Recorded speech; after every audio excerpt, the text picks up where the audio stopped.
Hello, hello. Hey everybody. Wait on my glasses.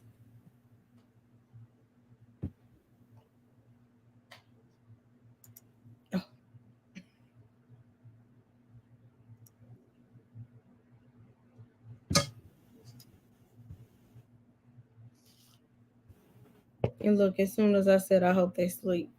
They wake up. Oh boy. So you say you've gotten a lot of cleaning done today? I have been purging a lot of things over the last couple days. I Hey did Miss Brown. one day. Yeah. I have been very productive, I am happy to say.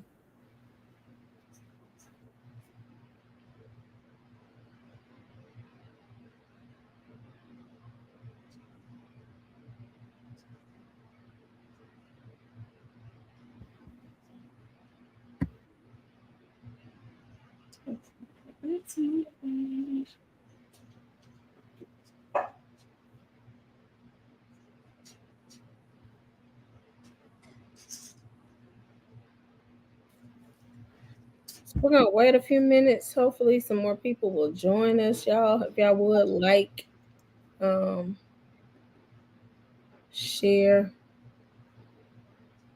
Y'all wanna listen to some music tonight? Make sure you say something when you come in so we'll know you're there.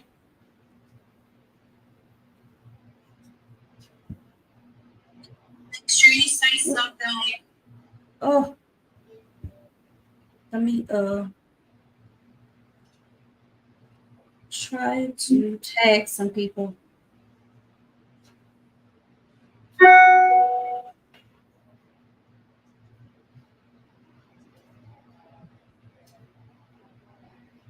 Try.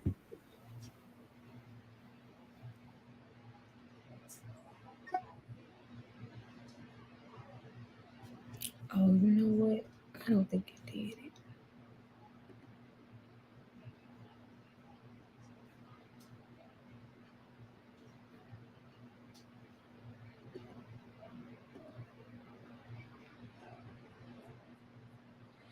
So is everybody staying warm and safe? Yes. I don't think I've been outside since all this stuff moved in. And I'm thinking we will not get to go back into the office until Friday. Really? Do you Mm. think something else is gonna move in Thursday? No, I just think it's because the Not temperature is so melting. low and it's not melting and it's just not safe. Mm-hmm. Yeah.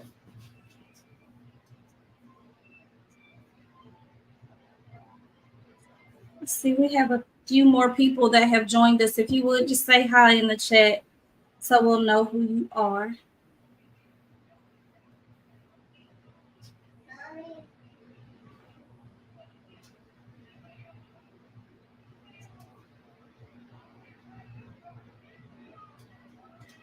Hey, Miss Pat.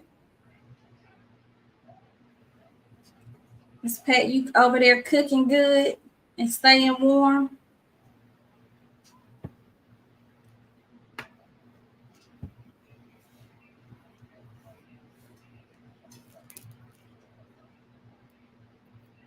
Hey Sheila and Cookie, Nita. Hi, Miss Sheila.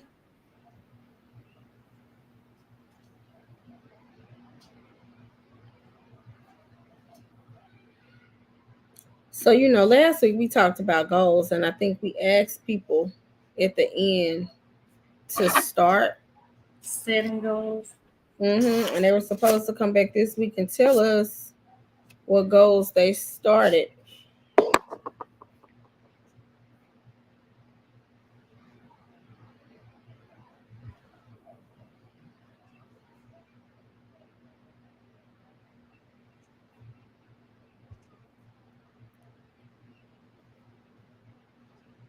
Let's see.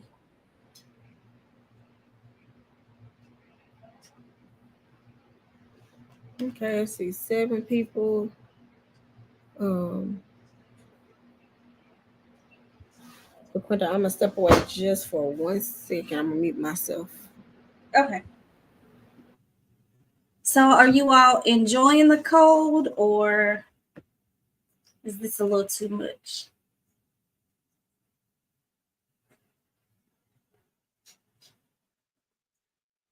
I personally think it's a little too much. I stayed in the South for a reason. I am not built for this.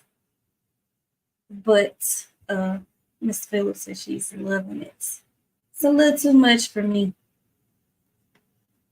But I am enjoying being inside and being productive.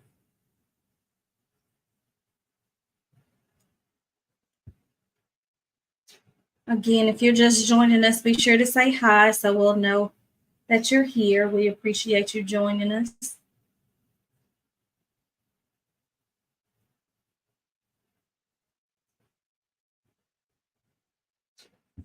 As Yolanda said, we hi Takara. Thank you for joining. So last week, we talked about hi Miss Martin. We talked about setting goals and being productive. We talked about vision boards. I also shared a prayer board that my daughter and I created, and just talked about being productive this year, not necessarily reinventing ourselves, because we don't necessarily subscribe to the mindset new year, new me. But we should be constantly working to become a better version of ourselves. So we talked about setting goals and prioritizing tasks and trying to be more productive this year. So I think that's a good place for us to start tonight. So do any of you, or would anyone be willing to share any goals that you have for yourself or that you've set for yourself for the year? We'll start with that question.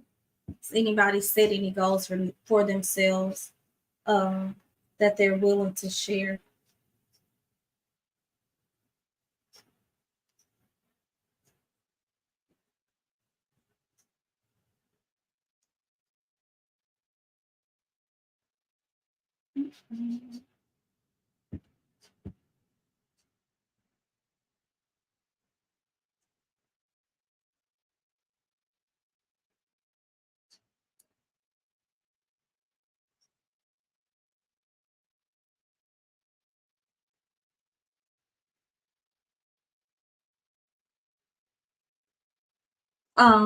So while we're waiting for someone to respond, I'll start. One of my goals for this year was to release a lot of unnecessary stuff, like declutter, get rid of things that I no longer needed, no longer used.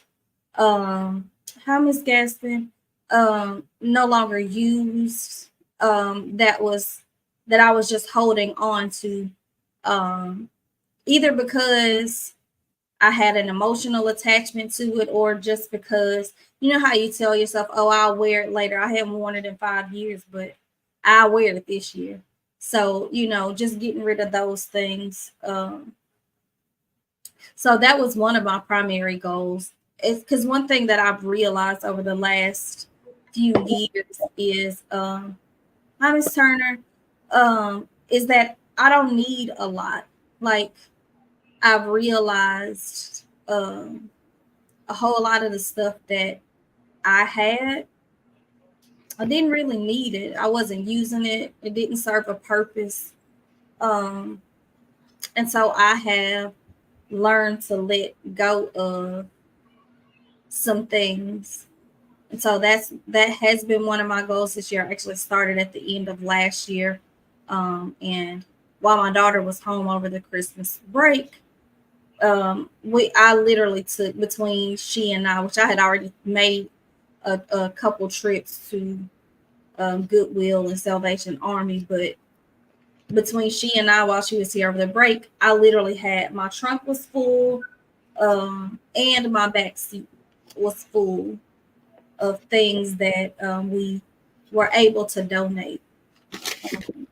So that has been one of my goals. Also, learning to getting rid of things that I had an emotional attachment to has been a big thing for me. Some things, I keep, but there were little things that I kept just because they belonged to someone that I loved.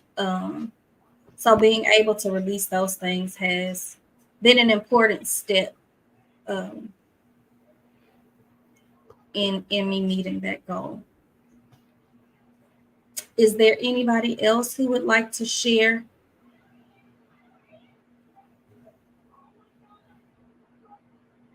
Miss Pat said her goal is to stay stress free. One of the things that our pastor talked about this too. When we learn to let go of things or purge things, it helps us to learn to. And I'm paraphrasing.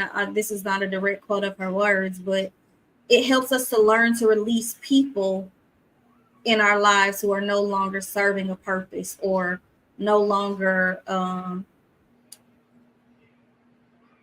effective. I'll put it that way. So if you can get rid of, and what she said was, we hold on when you're an empath, right? When you're someone who, and Yolanda and I were having this conversation last night, when you're someone who believes in the good in people and you always want to give people a chance, and there's always redemption for people, even when people mistreat you or are toxic or manipulative or gaslighters. You have a tendency to keep them in your life because you tell yourself the same thing we say about those clothes we can't fit. Oh, I'll get back in them. It'll be okay. It's still good. I don't want to throw it away. I don't want to be wasteful. I'm going to lose 5 pounds and I'll be able to get back in it. We tell ourselves the same lies about the people who mistreat us, mishandle us, abuse us, take us for granted. We don't want to let go of them. And I never really thought about it that way, to be honest. But having gotten to the space where I'm now willing to let go of things that I previously felt like I had to hold on to, I do see the correlation.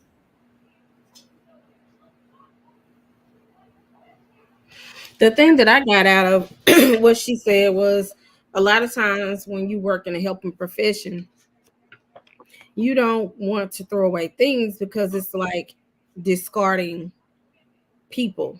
Mm-hmm. We don't discard people, we don't discard our clients, so it's hard for us to get rid of things. And I think it also ties into, a lot of us have a poverty mindset, and poverty isn't just about money.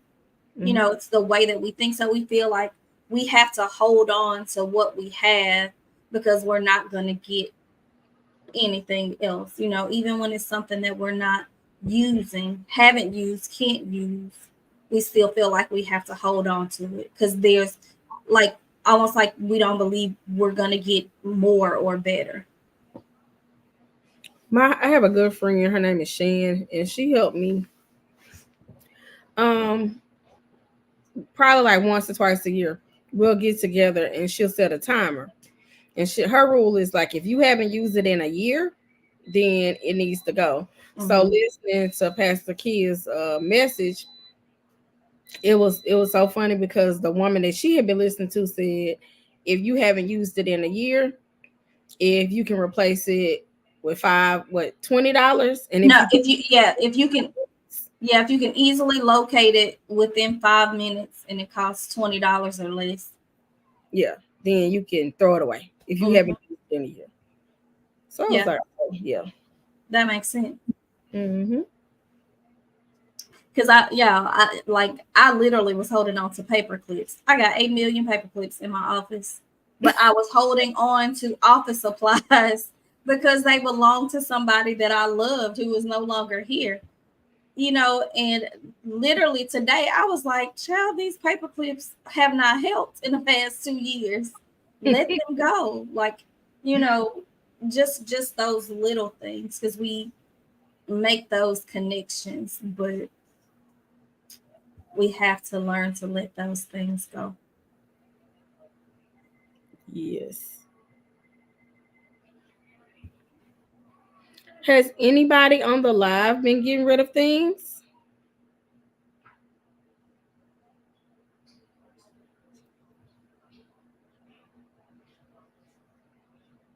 They're quiet tonight, Yolanda. I know.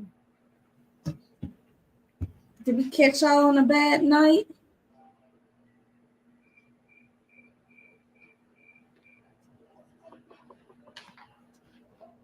Miss Deborah said she needs to. Miss Deborah, where do you think you need to start?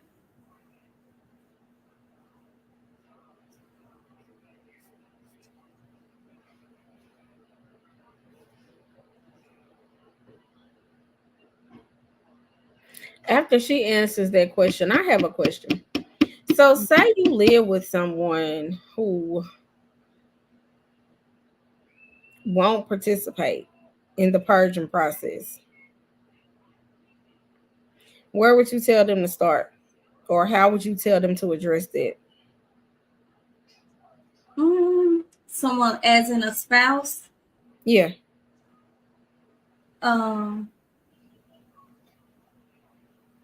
I think that depending on that person, your spouse's personality, that would dictate. So, like, I think the first thing you need to do is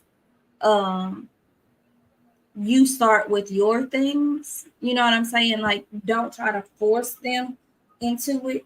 You just start with you. You do as much of yours as you can. And hopefully they'll follow suit.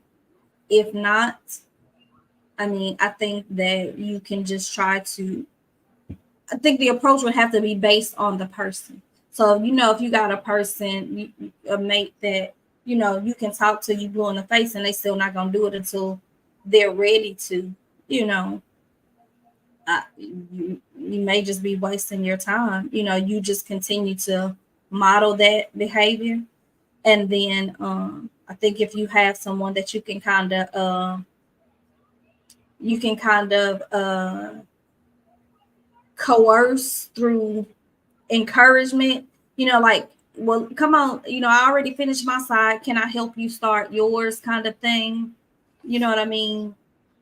Then that needs to be your approach. But I don't think there's one approach that's going to work for everybody. You're going to base it on who you're talking to, and you may have the type of person who they won't do it, but if you do it, they'll be okay with it, and that just may have to be the sacrifice that you make.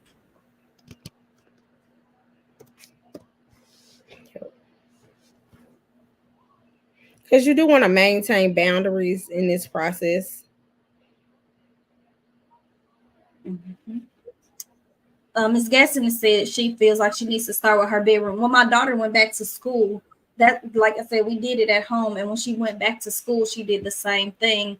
Well, before she left, she had started. So she took a whole lot of stuff to Salvation Army. We like to thrift, so she took, some stuff and sold it to the consignment shop and made a few dollars. But she was saying today how much better her room feels now that she's gotten rid of a lot of stuff that she didn't need, and reorganize the stuff that she did have. So simple things like moving her laundry detergent from the top of her closet to her desk drawer, so she wouldn't have to climb up every time, and putting things that, like she was saying, she doesn't get sick a lot, so she put her first aid kit and her little medicine bin on top of the shelf because she doesn't need to access it as often. And she was just saying how much better her room felt, after reorganizing. She got rid of some stuff, that she didn't need. even with shopping, grocery shopping, to go back, she's learned to not over, well, she ain't buying it, I'm buying it, but not over ask for things, because she's got a better idea of how much she's gonna need, and she realized how much stuff expired because she didn't use it or need it like she thought she would. And so I think, Miss Deborah, if you whenever you start, you'll realize that, you know, your bedroom will feel, first of all, physically bigger, but it'll also feel I think it'll feel more refreshed. Yeah, it'll be more refreshed, more like a new space. inviting space, because it'll feel more open, and you'll feel freer, because you probably, if you like me and like her, you won't feel less confined because you minimized all of the stuff that's around you. I know for me, it's hard for me to function when it's a lot of clutter or a lot of paper, things that I haven't went through. Like my mind is scattered, almost like the picture that's in front of me on my desk or at my workspace, when it's like so many things there. Yeah, and I think it increases our anxiety, you know, when we're, because it kind of can make you feel closed in, and you don't even realize it because you're so used to functioning in that space. It feels normal. So when you're able to purge those things and give yourself more space, it feels more freeing and more inviting. And I think it helps you think better. Yep.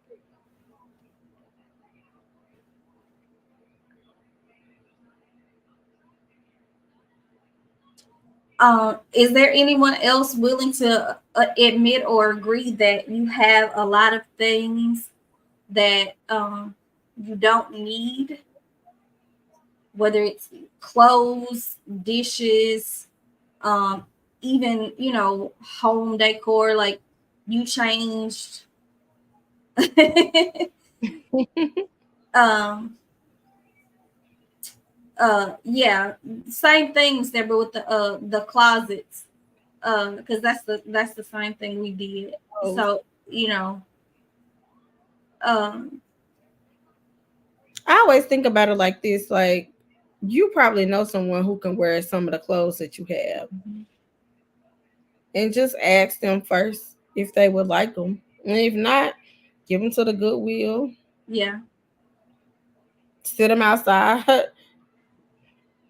They'll leave. yeah. My thing was, I hated, no, that's not why I tagged you, friend. I hated to throw things away, like, because I wouldn't give anybody anything that I wouldn't wear. But you know, our style changes, our sizes change. So I used to try to find people to give things to, but I ain't gonna lie, sometimes some people act like they too good for hand-me-downs. You know what I mean? I hate to even call them hand-me-downs, but you know, previously worn items. Yeah, gently loved items. Um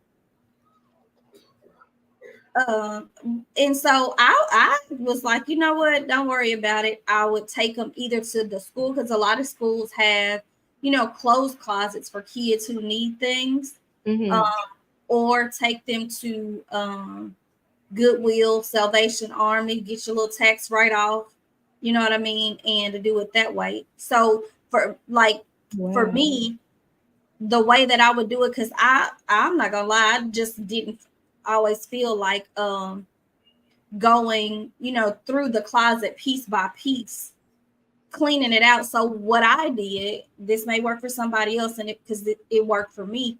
I kept like a big garbage bag beside my closet. So like at night, if I would, you know, try something on to see if I wanted to wear it for work, or in the morning, if I grabbed it and it didn't fit anymore, I would just put it in that bag.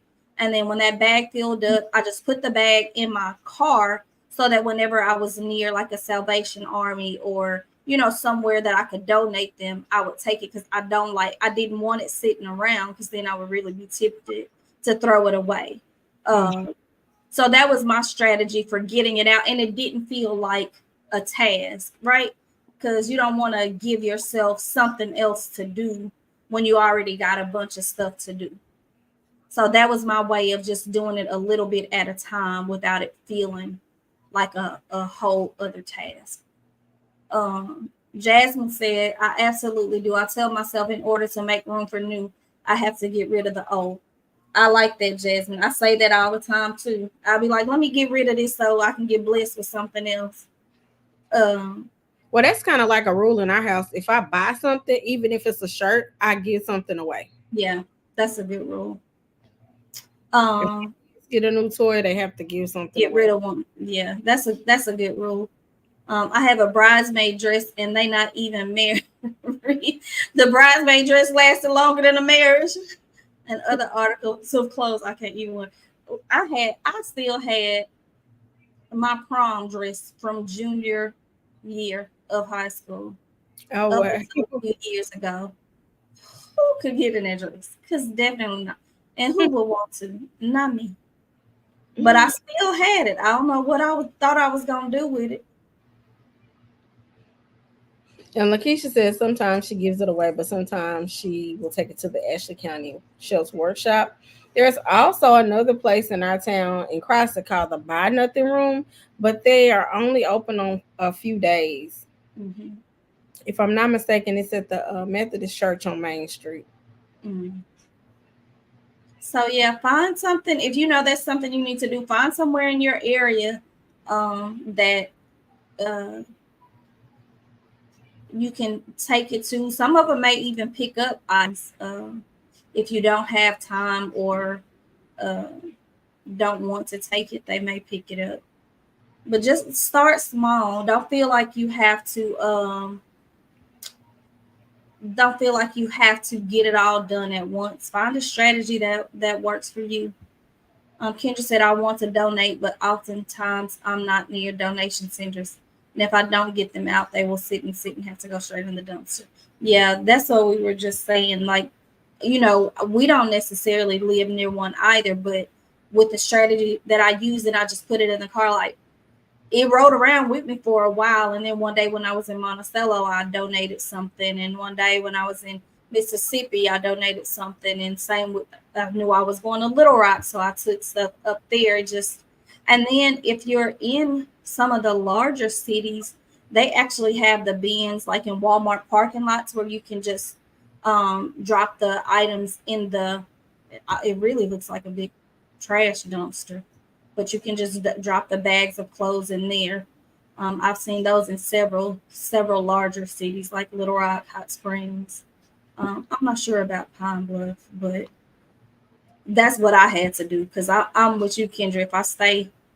If I see them for too long, they sit for too long, I'm gonna throw them away, and I don't want to do that. But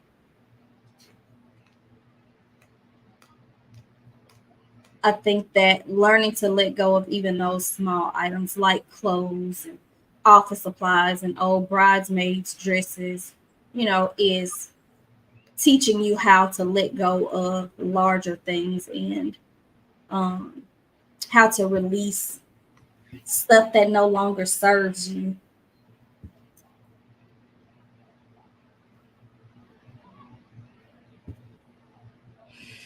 So I just kind of want to shift gears just a little bit. I want to know if y'all are interested tonight in talking more about boundaries or red flags. Right, Kendra. You can't don't buy them all just because they're on sale.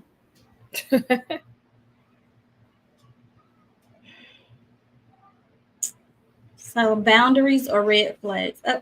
Kamisha said both. Both. Okay. Oh, we got another bow. Okay.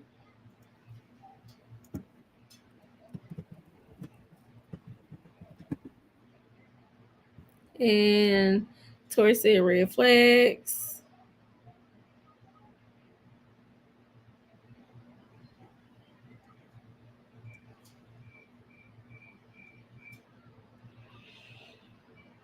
Hmm. Miss Deborah said both.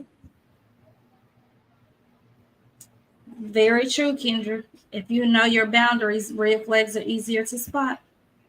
Yes, ma'am. Miss Doris said red flags. They do go hand in hand. They do. I love it. So it's looking like both. Okay. So when looking at red flags in a relationship, we've all encountered them, and we've probably all ignored them at some point in time. Um, one of the biggest things is dishonesty. Like, and sometimes we just kind of ignore it, like, oh, maybe it was a mistake, or maybe he or she didn't mean that. Mm-hmm. Anybody been there? Absolutely. Okay, so the first time they tell a lie, you might give them the benefit of the doubt. Second and third time, at what point are you going to call them on the carpet?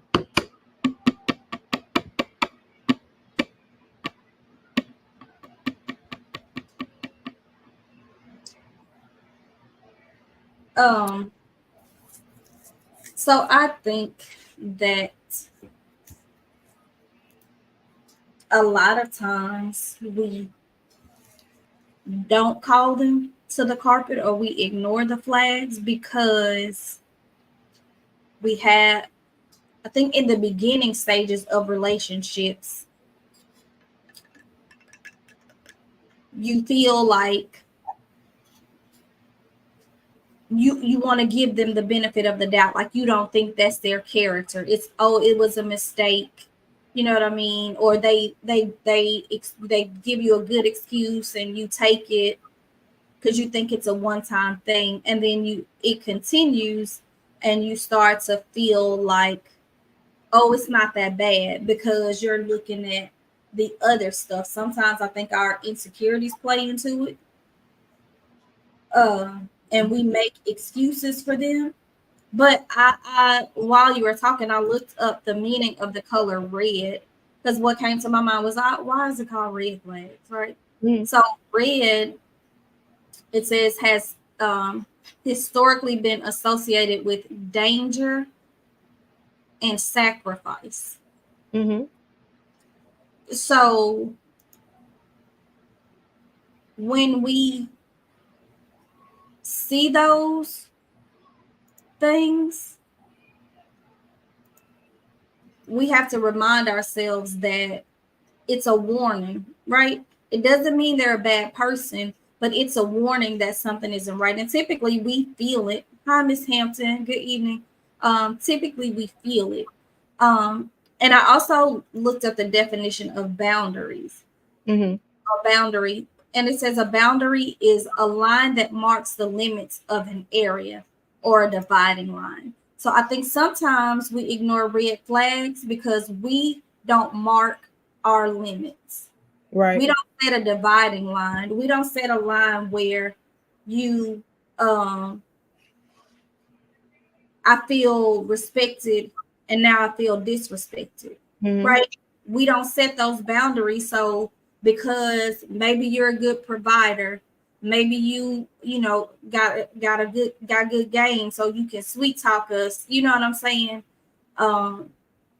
But we don't have a clear dividing line between what's okay for us and what's not. Sometimes it's because you on your bed right, having a piece of man is having better than having no man at all. But I don't sing that part. And let me be clear. Boundaries exist in all relationships. Work relationships, husband and wife relationships, children, yes, parents, siblings, all relationships. You need to have boundaries in all relationships. With yourself. Yes. because a lot of times we don't have boundaries with ourselves. Right, Jasmine. Sometimes she said, I've ignored red flags in the past because I was stuck on getting them to see what I thought I saw in them, see their potential. Right. You tell yourself you can change them. You see their potential, the potential in them. But I read I read something on Facebook, a post somebody made one time, and I've been, me and my cousin, I have been saying it since. I don't want nobody with potential. They got to be fully potential. At this big age, you got to be fully potential. but we want to pull that we want to pull that good out of them. I ain't trying to, start over. Oh, why? But why? Why are you still trying to pull the good out of them? Exactly. Why are you still trying to play fix it? If you're so busy trying to pull the good out of them, you're missing something within you. Yes. Exactly. Because we feel like we can't get anybody that's potential. We feel like that's what we're supposed to do. Again, and that goes back to those insecurities that we have. And also those faulty cognitions that we were taught a lot of times growing up about, you gotta, back to Betty lying to us. TT Betty was wrong. You take what you got and work with it. No, you step up or gone on somewhere. And again, that's not just in relationships or marriages or intimate relationships. It's in our jobs. It's with our children. We should have boundaries and expectations of our children. They have us. Exactly. And they give us red flags too. So we have to be mindful in all relationships that reciprocity is so huge to me. You know what I mean? Like, I will not continue to engage in relationships that what I give is not reciprocated. And that doesn't mean it's always going to be 50-50. Sometimes I may give more, but on the times that you need to give more, are you willing to do it? If not, that's a problem for me. If I always got to call you or text you, that's a boundary that I've learned to set. Miss Phillips said, at least he has a job, is what I heard growing up. But child, if he ain't paying no bills. I was just going to say that, but is he contributing with his job? Right. And if he's contributing, is he belittling you because he's doing it? If so, you and your job can go back to your mama house or whoever house. You know what I mean? Like, it's that settling because of the things that we were told, and the way that we feel about ourselves, the unhealed parts of us. And I think that's a huge part of it. When we have failed relationships or we're insecure about things about ourselves, and somebody comes in and they stroke our ego a little bit because they see those insecurities. And so the unhealed parts of us say, well, you ain't gonna get nothing better. So, work with him, and he's a good man, Savannah. You gotta just be patient. You ain't gonna find nobody that's perfect. Nobody's. There are no perfect men or women.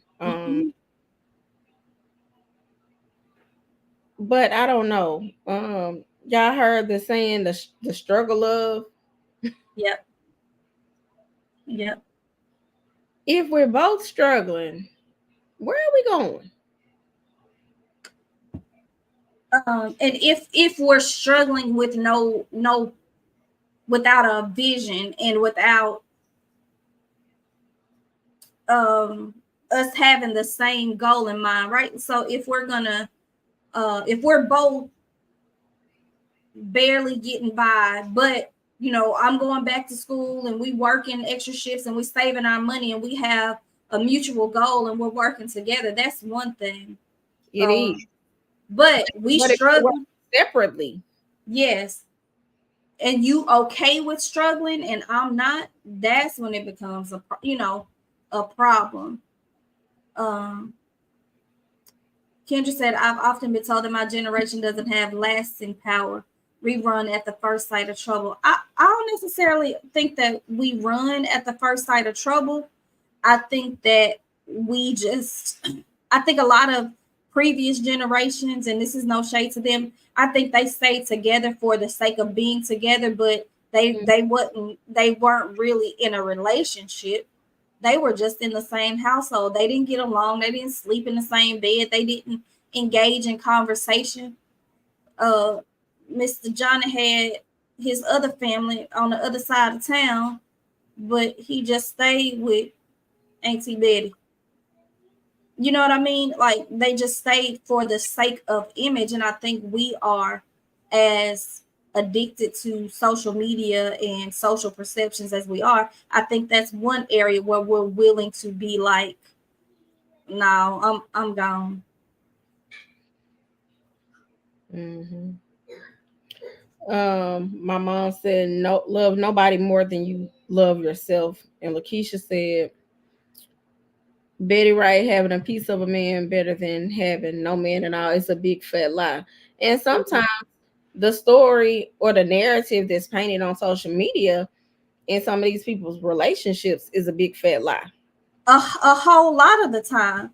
Um, Rashonda said, "It's the you know what you got, but you don't know what you're going to get, though." Well, that's true. But do you just stay because you don't know what you're going to get?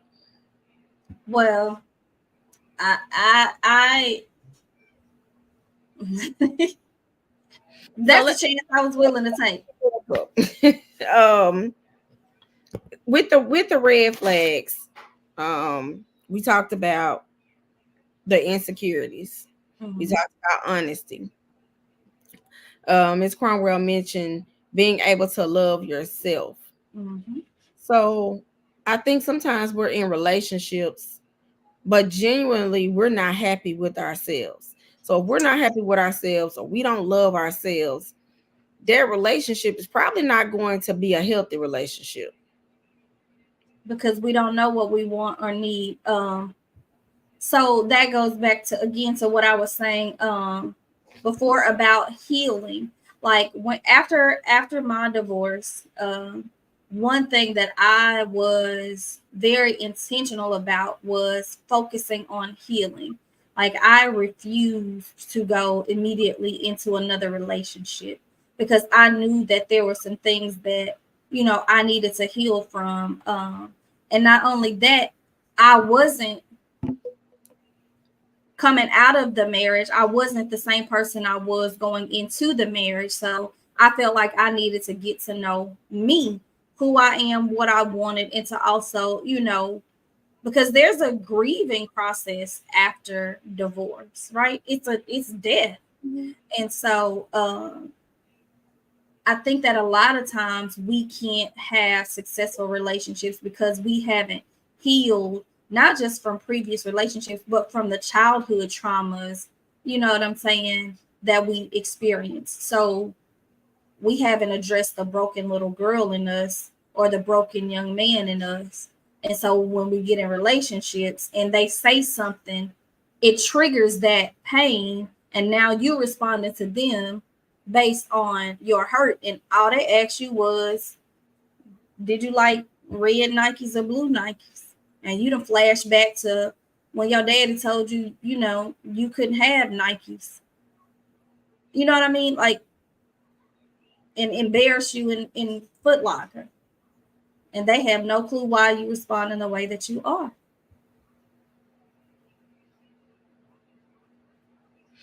Kendra says sometimes it's easier to deal with the devil. This is a fear that keeps a lot of us stuck. I use this excuse often in my career, but I know it's just an excuse. Tamika said, you make choices based on loving yourself and your self-worth. You need a strong circle encouraging and supporting you. And so yeah, I agree with both of those, and also what Kendra said.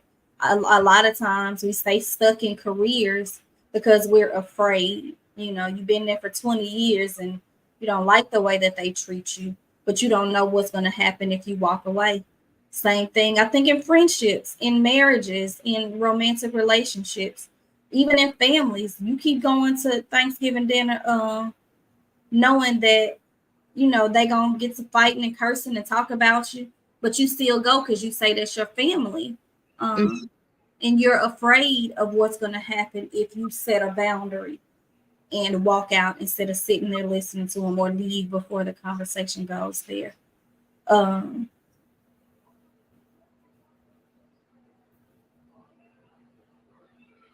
Is But that what Kendra was talking about, more so like her job and possibly, or Kendra, do you want to elaborate on that some more?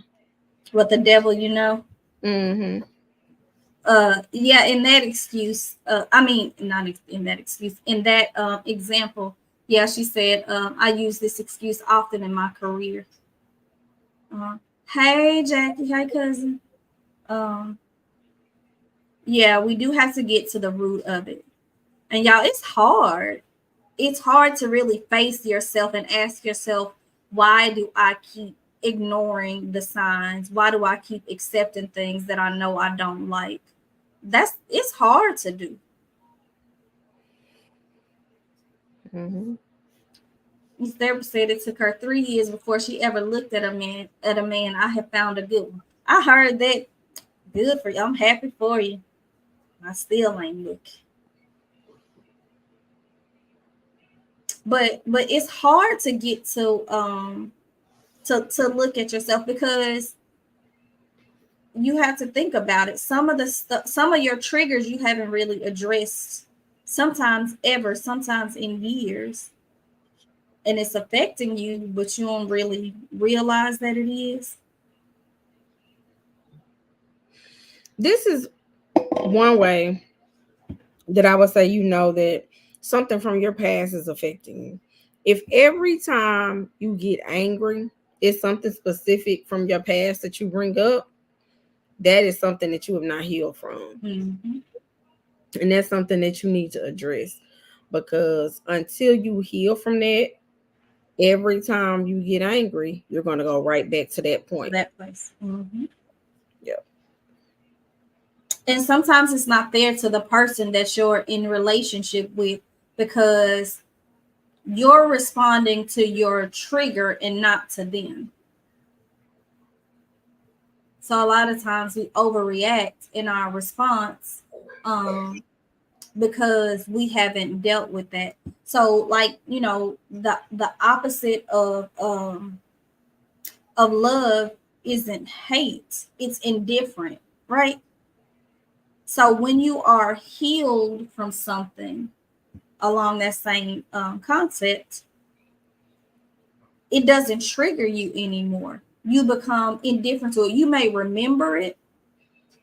You may even remember the pain that it caused you, but you won't make decisions or respond out of the emotion of it.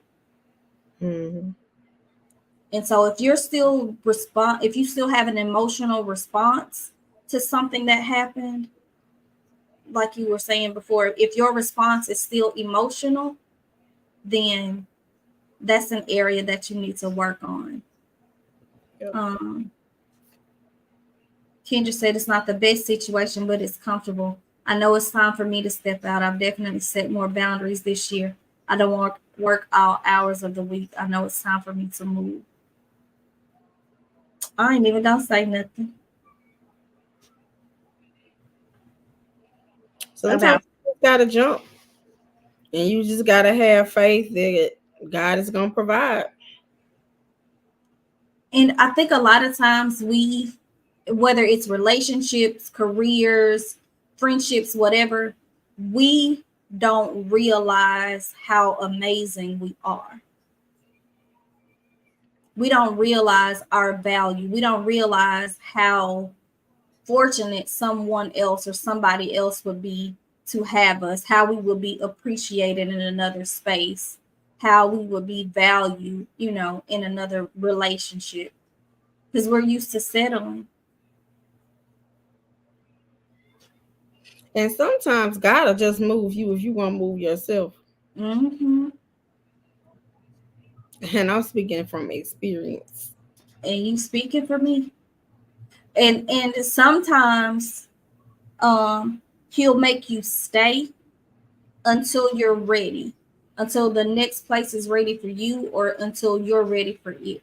Like, that's something that I experienced, because I was in one job, and baby, I had my resignation letter typed up and saved, and I wanted to quit so bad. Actually, I wanted to cuss them out and then quit on my way out the door. That's how it happened in my mind, Oh, every wow. day, several times a day. But no lie, I was afraid to move before God. Like, I was afraid to do it and it not be what he wanted for me. But I was suffering, like struggling. Um, but I was too scared to quit. And when he did release me, I have no job. I was unemployed for a while, but it was time. But I didn't care. Mm-hmm. I just knew something would work out, And it did, right? and it did. Because you were obedient. So imagine if you would have moved ahead of him. Exactly. Exactly.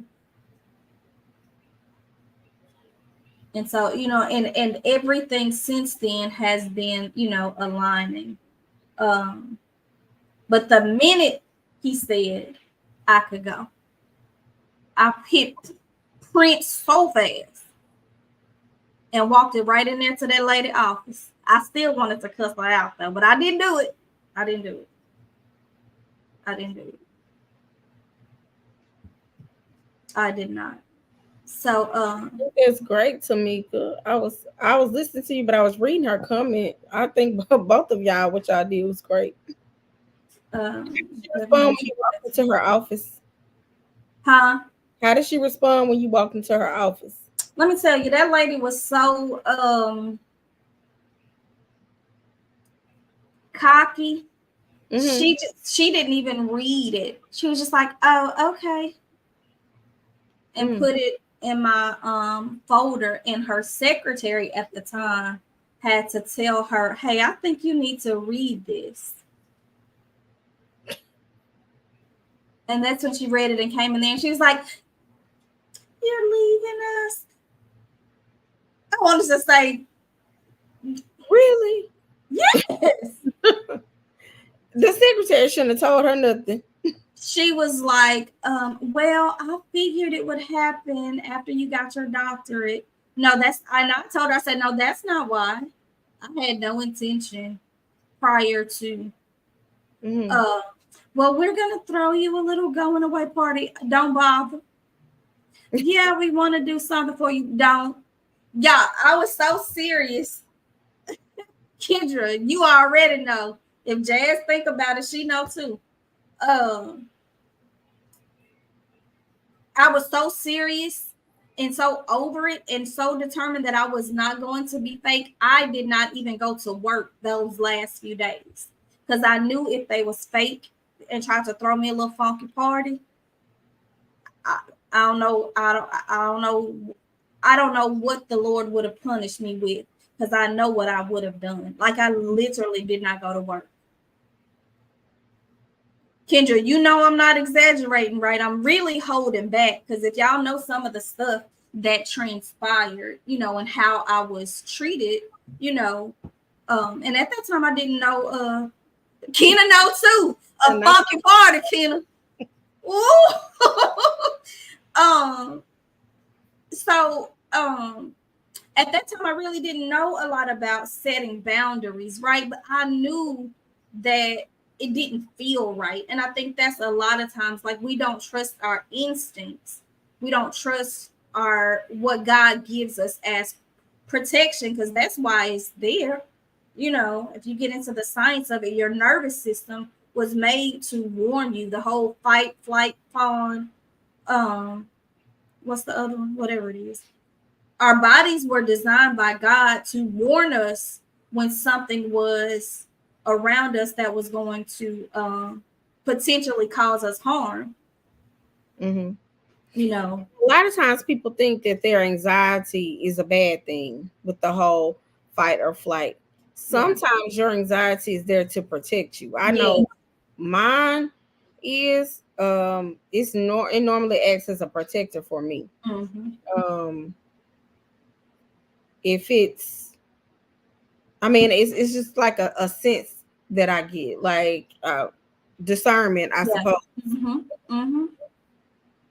But it goes hand in hand with my anxiety, and I'm normally never wrong. Yeah, but we don't trust ourselves. Oh, fight, flight, or freeze is the sometimes. Yeah, but thank you, Kamisa. Yeah, fight or flight. Yeah. Yeah. We don't trust ourselves. That's why we don't listen. And I think that's why our anxiety increases, because it comes, as a little bit of a, little elevated heart rate, body on alert, hair may stand up on the back of your neck, but we don't trust that. Even now this don't sound right.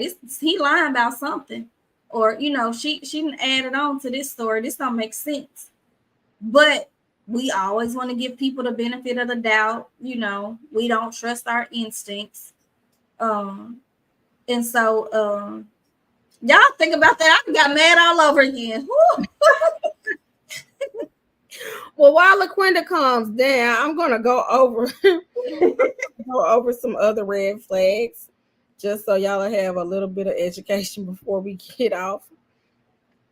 Controlling behavior, especially if they're trying to control your beliefs. Gaslighting, disrespecting your boundaries, lack of communication. So I think, LaQuinda, you said this. It's a difference in talking and communicating. Right. Jealousy, and then rushing the relationship. If you're not ready and your partner is trying to rush you into doing things that you're not ready to do, that's another thing that you should be worried about. Anger issues, because that can become dangerous. They can become aggressive. So please heed to the red flags. But a big one is unwilling to compromise. When two people come together and they're from two different places, they have two different beliefs. And even sometimes, you may have the same values and beliefs, but you may do things differently. You have to be willing to compromise. Yeah. And not willing to respect the other person's perspective is a huge one, in my opinion, right? So even if, we're willing to compromise and, hey, Charlotte, I need to be able to, even when I disagree with you, and sometimes, we may not come to a complete compromise. We may have to agree to disagree. Maybe that's the compromise. But I don't put you down because I don't see things the way that you do. I don't say that your way is wrong because it's not my way, and then I bash you for it. So. Right.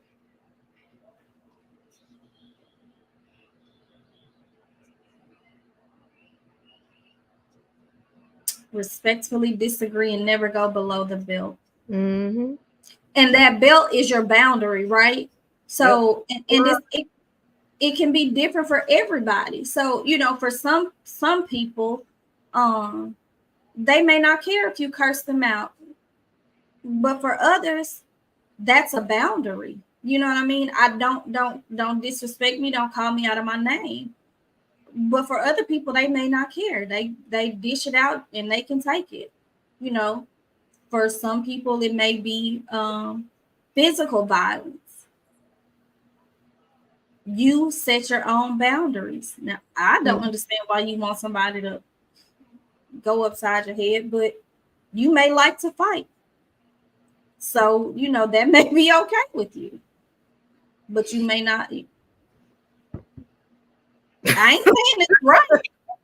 I'm not saying it's right. I'm saying for some people, physical violence is not a deal breaker. Okay. Now I'm not saying it's right, but for somebody that may be a boundary, right? You don't fight, we're not gonna put our hands on each other. Now it's not healthy. That's not what I'm saying at all. It's not healthy. And it can, I mean, I don't know. I've just seen too many movies where it just go wrong. Yeah, it does. And I think if it continues, eventually one person, it will become a boundary. But for some people, they like to fight. They ain't got no problem with it. Now they shouldn't it shouldn't be acceptable. But the point that I'm making is it's a no for me too, so oh, hold on. Are you taking care of that, Yolanda? Oh, I don't think there's anything I can do about it. Okay. But what I'm saying is just like Kendra said earlier, I think a couple other people commented on it too about how back in the day people were more likely to stay married for the sake of being married, and now divorce rates are higher because people are willing to walk away from unhealthy relationships. Because boundaries have changed and boundaries for each person can be different. So don't feel like because somebody else is willing to put up with more than you're willing to put up with, or okay with things that you're not okay with, that you have to change your boundaries. Whether it's your parents or whoever else it is, you have the right to set the boundaries that work for you. Yep. Hey, Miss Easter May. So yeah, Charlotte, it's definitely a no for me. So some of the things that boundaries can help with in relationships, they can reduce codependent habits. They can help you feel empowered. They can clarify responsibilities. They can reduce blame, and they can help you build better relationships. Um, they can also help you conserve emotional energy. I So think that. oh yeah, that emotional energy is big. Before we talk about that one, can you talk or explain what you mean when you say talk about codependency? Mm-hmm. Ooh. So codependency in relationships. It means that they have to have you, like they have to be around you all the time. They are completely dependent upon you. Mm-hmm. And it may not just be in their relationship. Like I remember one time I had a client and he was codependent, not just upon his therapeutic relationship, but he was codependent upon everybody that he was connected to. Mm-hmm. And it's dangerous because it is emotionally draining. Yeah. And you don't have any any boundaries. You have to be very careful. Yeah. And I think another area that we see codependency a lot is with parent-child relationships. Yeah. Um, as parents, we have to be mindful to raise our children, and it's hard sometimes, but we have to be mindful that we're raising them in a way that they'll be able to navigate life without us. Because even if we're still physically on the earth, at some point, they're probably going to want to leave home. If they don't, they should, because they need to experience their own life and they should be able to make decisions without us, make good decisions without us. And that's something that we have to teach them. But if we always do it for them, then we cause them to be codependent upon us.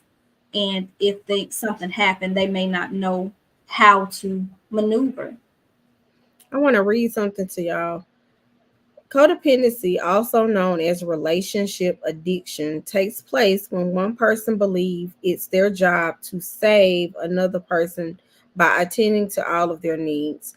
A codependent person builds their identity around this purpose and takes on a self sacrificial role in the relationship.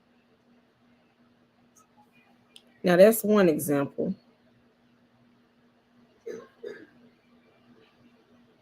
Another one would be staying in the relationship even if they are aware that their partner does hurtful things.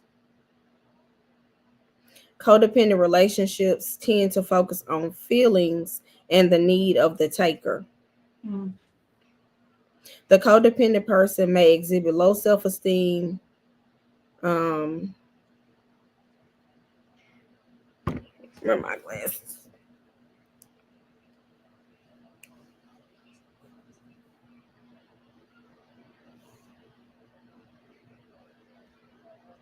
I'm sorry, y'all. The struggle is real because this light is in my face. You read more than I could have without glasses. Okay.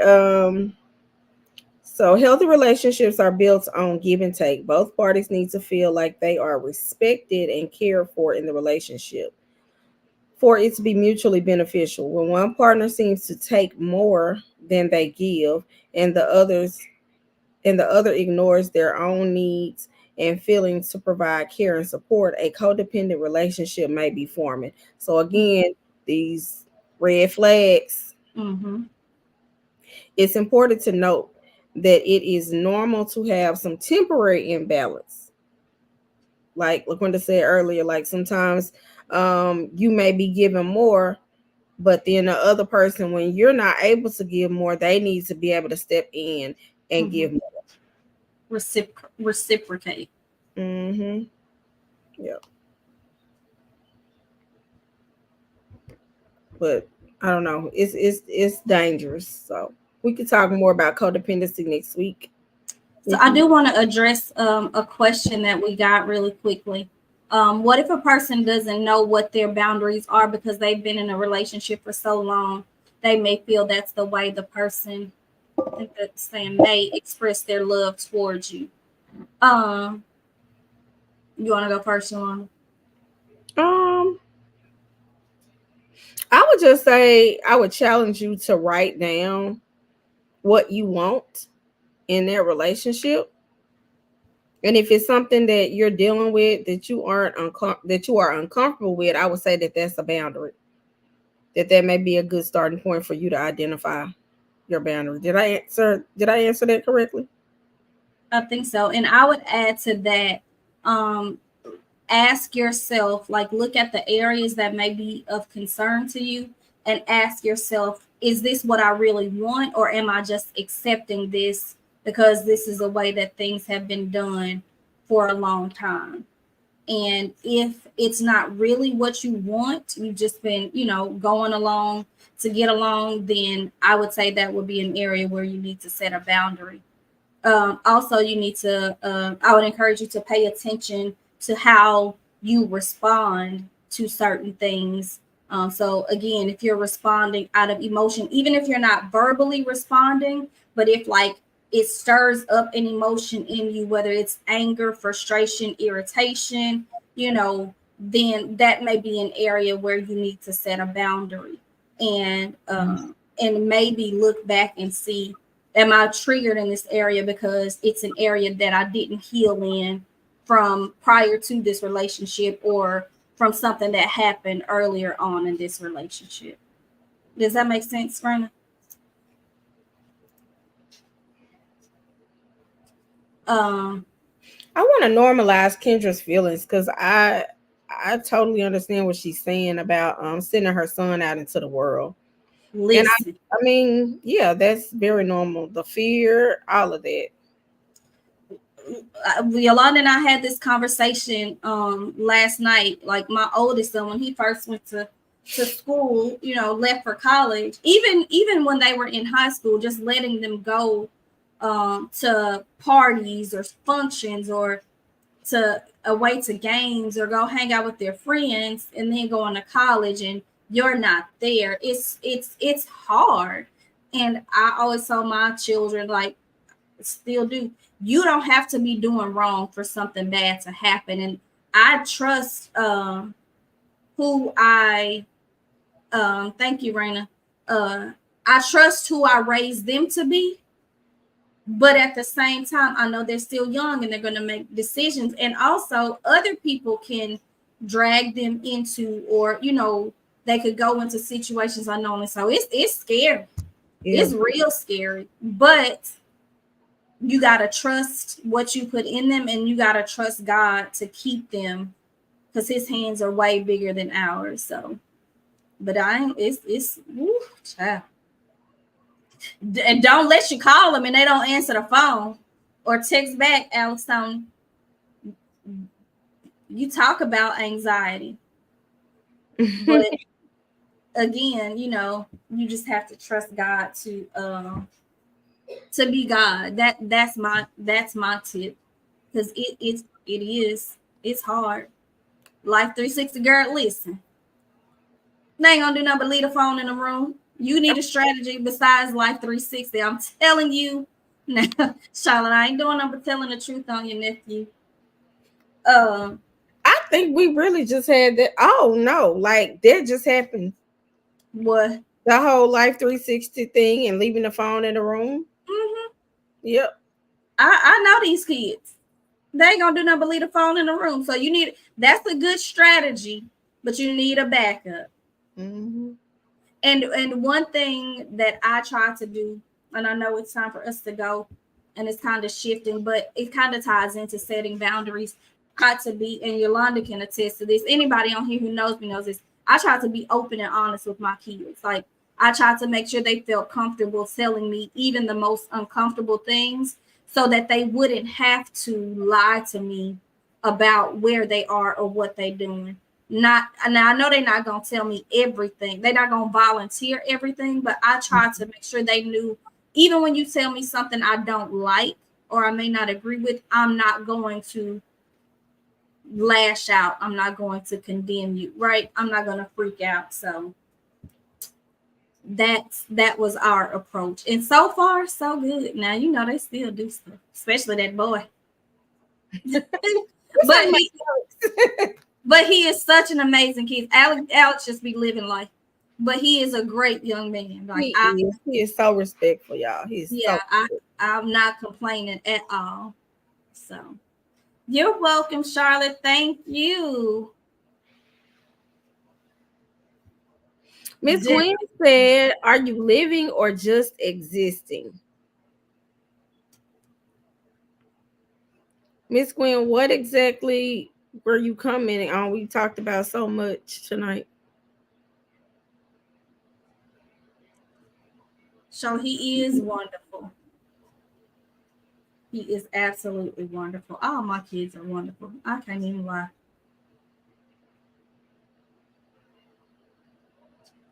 I hit the jackpot 3 times.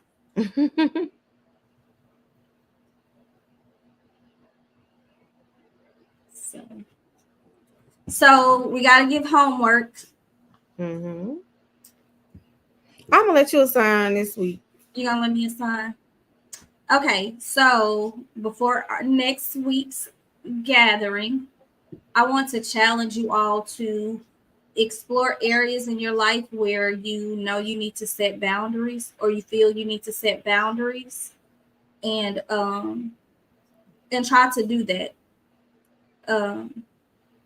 And let me be specific. Try to set one in each area of your life, right? If you're employed and you know you working later than you should, or you know not managing your day properly, whatever it is concerning your job, find a boundary that you need to set in your career. Find one you need to set in your personal life. Like if you're not doing what you know you're supposed to do take care of yourself, set a boundary there. And also in a relationship, whether it's a parent, sibling, romantic relationship. So if you can, at least one boundary in each area. But if not, just at least one boundary overall, hopefully more than that. And I'm gonna ask Brittany, will she put a poll up? She is currently revamping our social media sites, so they may look a little strange. Miss Brand said, in your relationships, are you just going along to get oh yeah, are you just going along to get along? So true. Thank you for clarifying that. I'm gonna put a poll up because last week y'all said that y'all wanted to maybe do like the prayer board Events. So I'm gonna do a poll, and if we get enough people, then I think we can move forward with it. And in the poll, I'll even put some dates out there.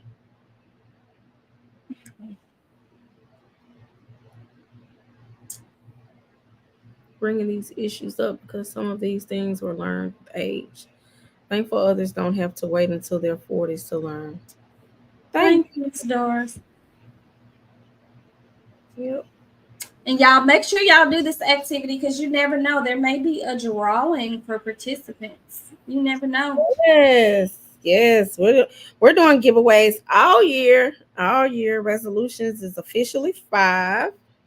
So we are doing something. We'll try to do something all year long. You never know. But we thank you. Please don't forget to like, comment, share. It's still not too late for you to share, even though it's off. They can catch the replay. Yeah. Yep. Thank y'all for joining us. We will see y'all next week. Hi, Latricia. Where have you been? Trish. Oh my goodness. Hey, Trish. You're welcome, Tamiko. You're welcome. All righty.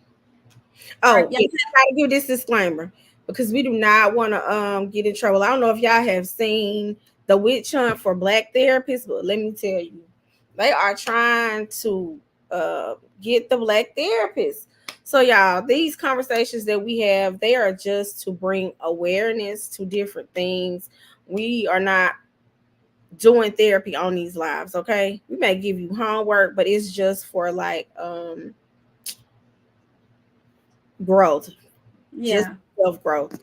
We're not trying to do therapy. We welcome you to come to therapy, but we have an official process for you to sign up for that. But this is just like our open discussion. Yeah. We are not your therapists. Yeah. All right. Y'all have we miss you too, Trish. I know. Dang, Trish, you sure you don't want to drive?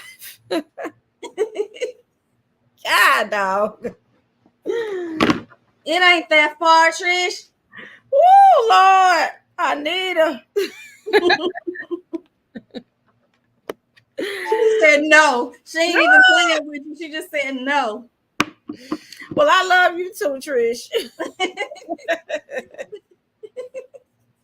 Good night, y'all. Good night.